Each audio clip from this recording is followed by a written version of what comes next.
Once upon a time, in the quaint town of Triviatopia, there lived a guy named Benny Broke. Benny was so poor that his pet rock had a better retirement plan than he did.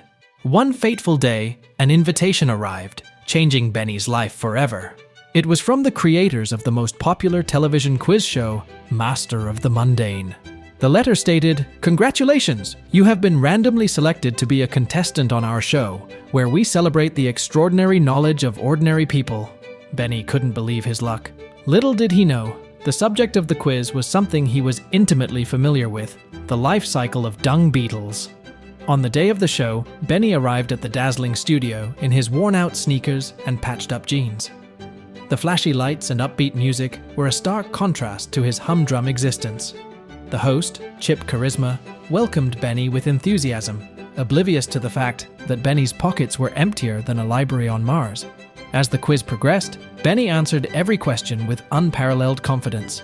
The audience gasped as he flawlessly detailed the dung beetles' love life, dietary habits, and even their favorite vacation spots.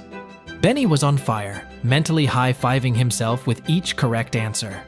However, backstage, the jury, a group of baffled scientists, began to suspect foul play. How could this penniless guy know every obscure fact about dung beetles? The head scientist, Dr. Enigma, donned his thinking cap, which ironically had a dung beetle embroidered on it. During a tense commercial break, Dr. Enigma approached Benny, his brow furrowed like a caterpillar contemplating metamorphosis. "Young man, it's statistically impossible for someone to know this much about dung beetles. Are you cheating?" Benny, bewildered, insisted it was all in his head. But the jury remained unconvinced. They devised a cunning plan for the final question, a super-secret dung beetle fact, known only to them.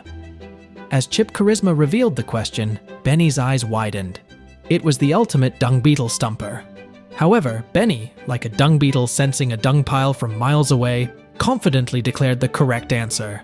The jury gasped, and Dr. Enigma's monocle popped out in sheer disbelief. Convinced Benny was an otherworldly being, or the world's first dung beetle whisperer, the jury disqualified him. The crowd erupted into confusion, torn between applauding Benny's genius and questioning his authenticity. As Benny left the stage, he clutched his imaginary dung beetle crown, the promised prize forever out of reach. And so, Benny Broke, the unwitting dung beetle maestro, returned to his ordinary life, forever known as the guy who knew too much about poop-rolling insects. The television quiz show went on, but Benny's legend lingered, leaving everyone to wonder if dung beetles held the key to an extraordinary existence.